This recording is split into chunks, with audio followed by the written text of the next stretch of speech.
Hello, welcome along, Nigel with you, Nigel's Modelling Bench, and here we are back now with pack 94 of the beautiful Ford Mustang from DeAgostini, and here we're going to be working on the engine. In this video I'm going to cover packs 94 and 95 because there isn't a lot going on, but there's enough to make one video from it. So as usual, we'll have a look at the magazine as we start. If you want to find out about getting one of these and building along with me, there's a link in the description below. Click on that and you can go and find out where you can get yours from. It really is a beautiful model. If you haven't seen the size of it, go back and look at the previous few videos and you'll see it's absolutely massive. And it's 1/6 scale. Yes, not 1/8, 1/6 scale. It's huge.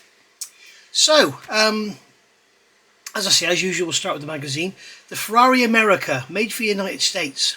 So this is the America here. It's got a California plate on it, and a pristine Ferrari 340, a large Grand Tour with a V12 engine, and that's on show in 2010.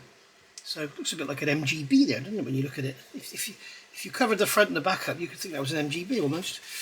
And then here we've got a beautifully restored America 342 on show.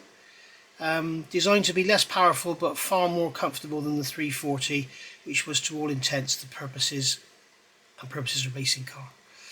So they made just three coupes and 3 convertibles. Okay, they made just 3 coupes and 3 convertibles. So I should imagine that's worth more than a couple of quid. And then here we've got the Ferrari 410, was produced by the famous Italian coach builder Pininfarina, based on the chassis of the 375 America. Yeah, of course, after that was the 412, which I thought was beautiful. And then here we've got the 365 GTB4 Daytona. And I noticed here earlier when I was looking, it says, such as the road-going version of this car, the 365 California. I always thought this was called the Daytona. I didn't know it was ever called a California, but I could be wrong. I'm sure there's people out there that know. So DeAgostini are really jumping on the Ferrari bandwagon, aren't they? With their with the other car I'm building from them, the 1/8 scale Ferrari 330 P4, which is a gorgeous model. We're working on the engine on that as well. And it looks to be very well detailed. So here we are. There's the parts we're going to have in this magazine. So you can see it's not a lot going on. And then we've got the Ford Fiesta S16 and S2000, X1600 and S2000. These were great little rally cars. This is my favourite of all the Fiestas. I think that one is the Mark V, isn't it? I think my friend's son had one, immaculate, absolutely beautiful. He's just got himself a Mark VI ST200, I think it is called, ST200, is it? I can't remember now. But it's grey. So there's the Super 1600s, it's beautiful. And then you've got the Super 2000s, S2000s here. You can actually get a kit of that exact car there from, what's their names? I can't remember. Bell Kits. They do a kit of that exactly in those colours. So there you go. And then here's the Puma kit car, which was a competitive car, which however Ford did not support in its development, which is a real shame because that was a beautiful little car. I really did enjoy the Puma. Lovely little car. I never owned one, but a friend of mine had one. That was beautiful. And then you got the S2000s here, different liveries and everything, different drivers. So there we go. So let's have a look at the parts and what we got in this one. So here's pack 94. It's quite heavy, it's half of an engine. So I'm going to cut this with scissors rather than damage my cutting mat. Okay, so that can go in the recycling, and that can go in the bin. So we've got an engine block. What's this? Starter motor, gas filter, fuel filter.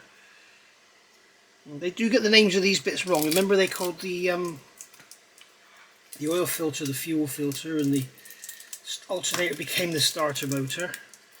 So yeah, you don't really know what they're doing. So we've got all the parts and we've got 2 PS20 screws. So place the gas filter. I'm not sure this is a gas filter. On here. So we've got a pin and a pin with a hole in it, and they're going to go into there just like so. And then we're going to turn it over and we're going to put a screw in it. Now how have they managed to turn that into about 4 different operations? So we're going to put that screw in there, and then I'm going to grab the screwdriver and drive that screw in. Okay, so if this is the front of the engine, I'd imagine that's the starter motor, not the gas filter, but it looks very much like a starter motor to me. It has some flashy mold seam on there. You might want to sand that off and repaint it yourself, but for the location it is, it's not really going to be seen anyway. So that's pack 94, sorry 94. Let's have a look at 95.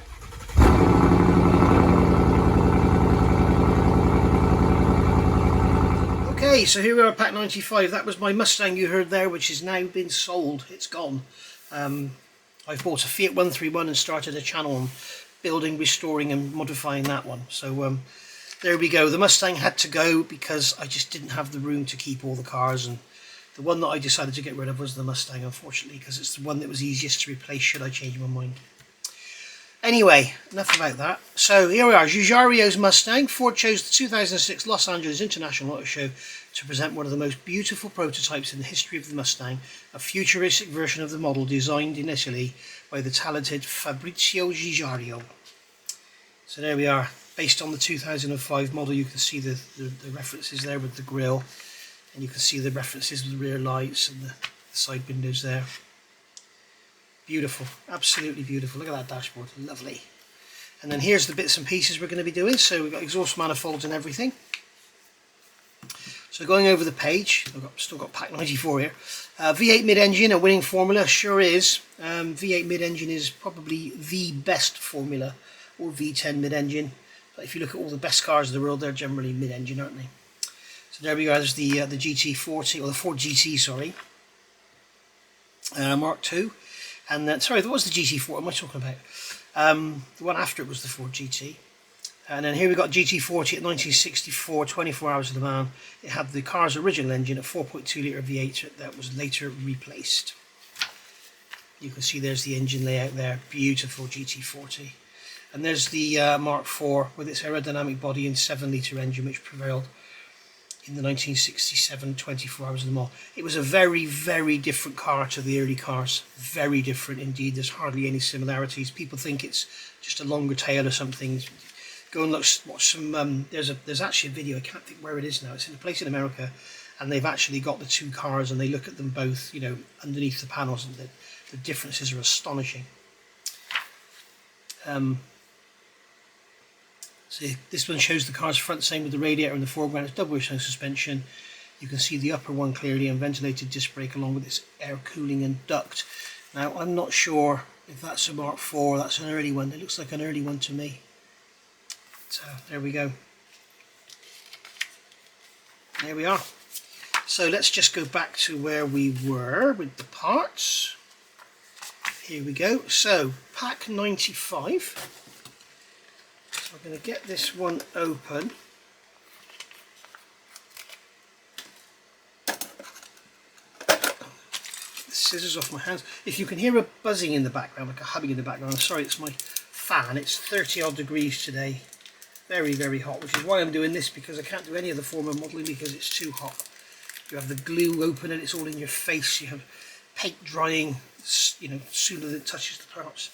So no scale modelling at the moment, I'm afraid, because of all this bloody weather, which I really don't like. Right, retrieve the assembly of the right side of the engine block, 94A, and position it by the right exhaust manifold, 95B, marked inside with an R.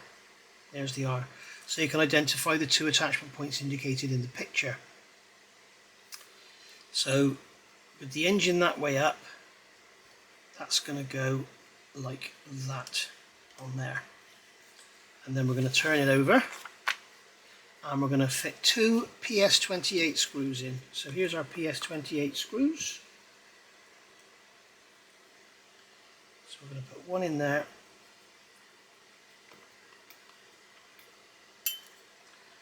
and then we're going to get another one and put it into there.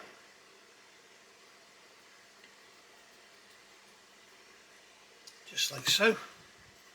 There we go. So that's that one done. Now we've got to retrieve the left hand side of the engine, which is in the next room, so I'll be back in a sec. Okay, so we have the left hand side of the engine, and with that here we're going to put this on like so, and then again we're going to get two PS28 screws and screw these in like so.